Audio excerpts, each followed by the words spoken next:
Estamos de volta. O assunto de hoje é a Assembleia Virtual. Se você perdeu o primeiro bloco, volte e assista. Tem muitas informações importantes sobre o assunto de hoje. Vamos começar de novo com você, João.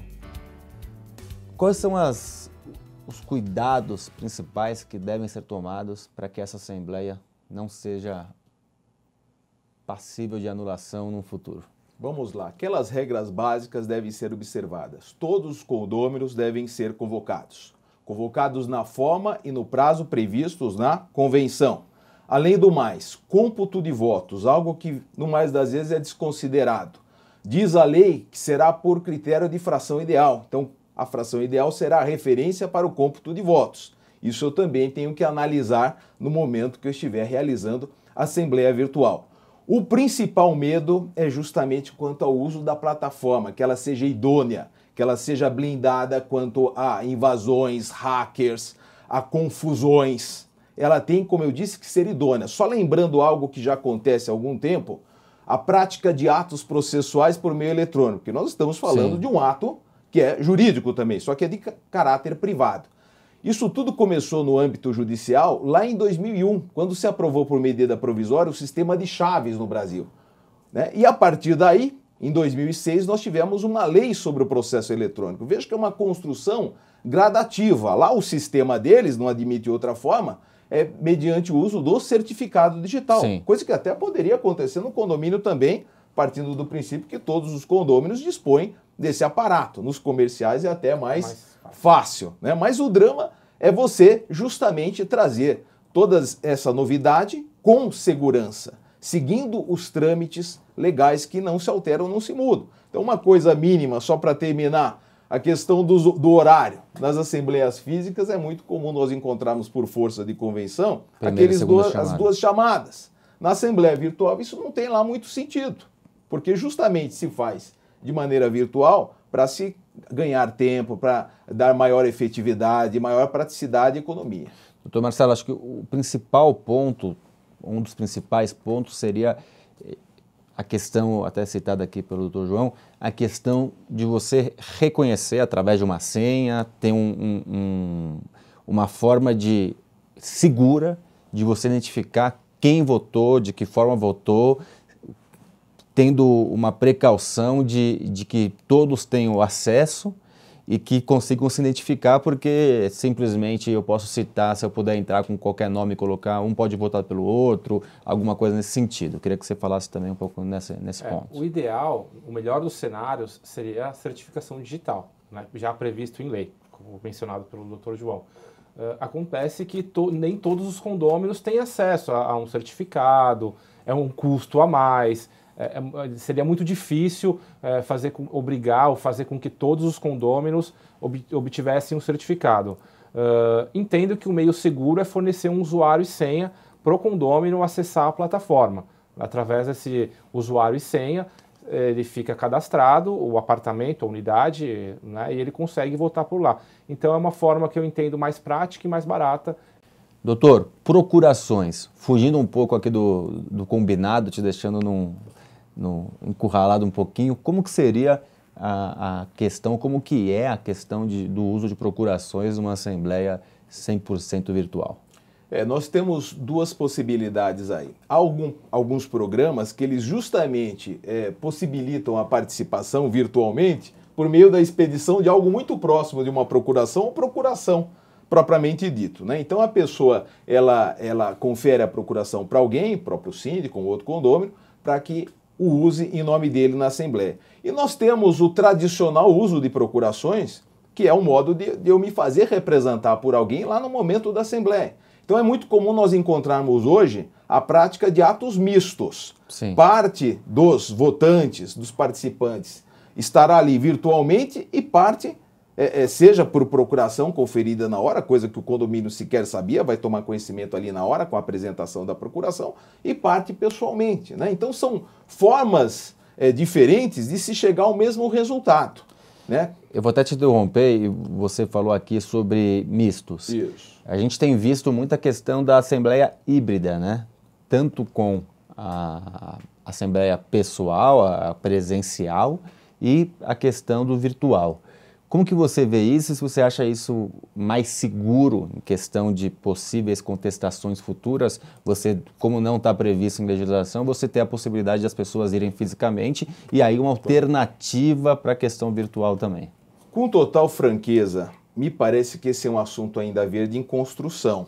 Mas hoje, 2019, é condição sine qua non que você tenha isso previsto na convenção, que você tenha alterado sua convenção, amoldado segundo o querer dos condôminos democráticos, porque senão vai ficar à margem de ser anulado, de nós temos um retrabalho, nós temos um custo em cima disso, né? Então, independentemente da mista ser possível ou não ser, a virtual toda ser possível ou não, primeira coisa, nós alterarmos a convenção. E a partir daí nós somos escravos do que diz a convenção. Então, alterando a convenção e seguindo a convenção, não teria diferença na questão, no seu entendimento, de ser uma mista ou de ser 100% virtual? Me parece que não. Por quê? Porque, volto a dizer, o condomínio é uma entidade democrática, né?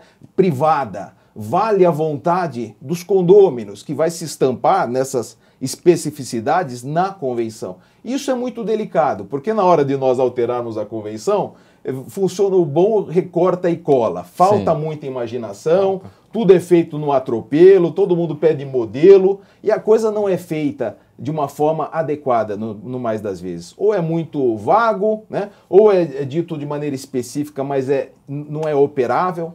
Doutor Marcelo, o seu entendimento é o mesmo? É o mesmo, exatamente o mesmo. Eu acho que alterando a convenção e lá estando todos os itens, todo o procedimento, fica mais fácil até de uma discussão em juízo, né? Um questionamento em juízo, fica mais fácil para o juiz proferir uma decisão que vá de encontro com os anseios do condomínio ou do condômino que está questionando. Aqui fora do ar você falou que você tem um condomínio que hoje já realiza a virtual e funciona bem. Queria que você falasse um pouco sobre isso. O condomínio realiza virtual. Hoje o quórum para todas as assembleias nesse condomínio chega perto dos 100%, porque todos os condôminos, é um prédio pequeno, é um prédio de uma torre só, com 15 andares, mas todos os condôminos conseguem acesso à assembleia. Mas vocês fazem, desculpa a pergunta, até vou entrar sobre esse assunto, vocês fazem com horário determinado? Como que é feito, como que é a prática dessa? A assembleia tem início depende da pauta do dia. Sim. Então a assembleia tem início para começar,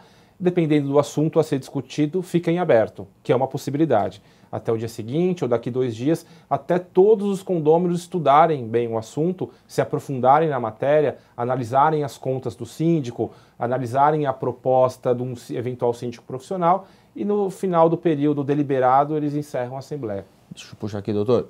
Esse é o costume maior nessa questão de assembleia virtual, que não tem um horário determinado e ela aconteça de maneira virtual com abertura às 20 horas, encerramento às 22 ou às 23. A tendência é que ela tenha uma periodicidade maior para que todos consigam entrar na internet e realizar a sua participação. Ou não? Queria que o senhor... Não, é isso mesmo. Ela vai ter um horário determinado de abertura, obviamente, mas o horário de funcionamento é mais elástico, justamente para assegurar a participação de todos.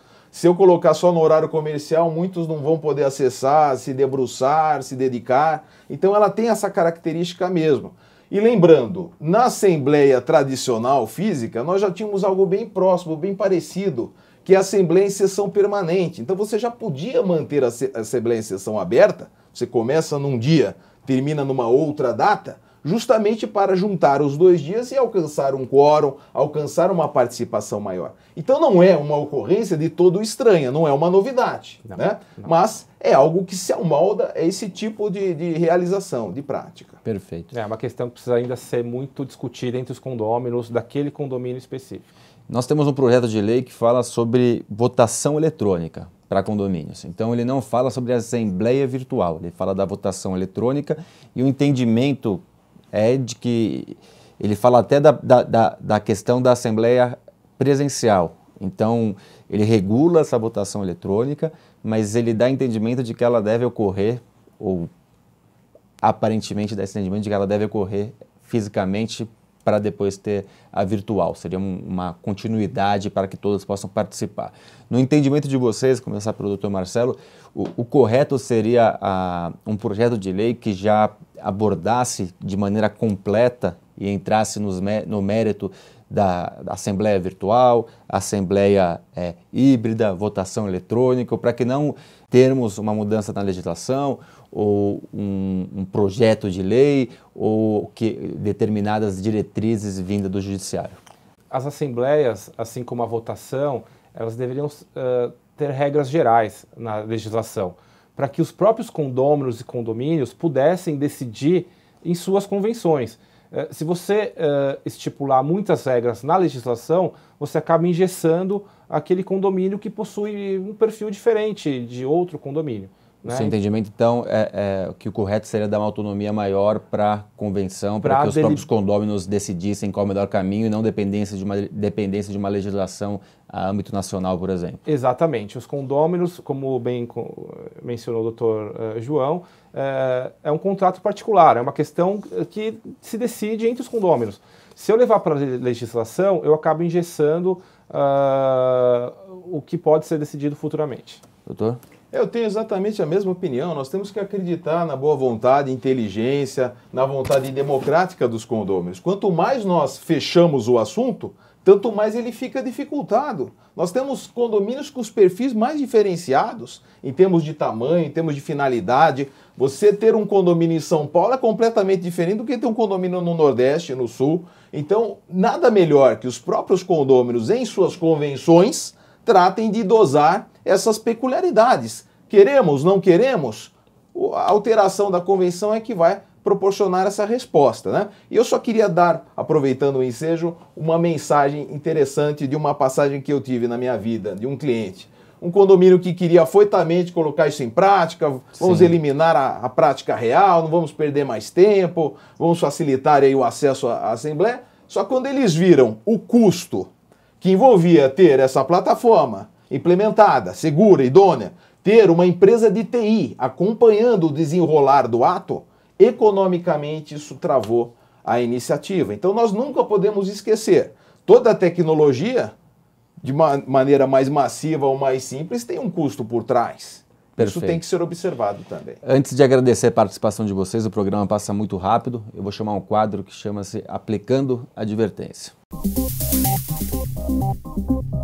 A advertência hoje vai para você, síndico ou gestor condominial, que foca apenas na modernidade, na tecnologia. É importante e temos que ter avanços tecnológicos para envolver o máximo possível a nossa coletividade, porém sempre com cautela, sempre com consultoria, sempre com assessoria, porque se atropelar o processo, simplesmente colocar algo moderno sem verificar a questão de segurança eletrônica, a questão de tecnologia, a questão jurídica, você terá um problema. E muito provavelmente essa assembleia poderá ser anulada e você arcar com a questão financeira e com seus prejuízos. Fico alerta, tecnologia, modernidade é muito importante e deve sim ser introduzida nos condomínios, porém sempre com cautela e com segurança. Doutor, muito obrigado pela participação novamente no programa. Foi um prazer, foi uma alegria voltar aqui. Obrigado. E as portas são sempre abertas. Doutor Marcelo, também muito rica a sua participação, muito obrigado e as portas estão abertas para você. Um prazer, uma discussão muito legal sobre um tema muito inovador. Obrigado aí pela presença, pelo convite, estamos à disposição. Eu que agradeço. E você que está em casa, não deixe de se inscrever no nosso canal e fique atento às principais informações do segmento condominial. Até semana que vem.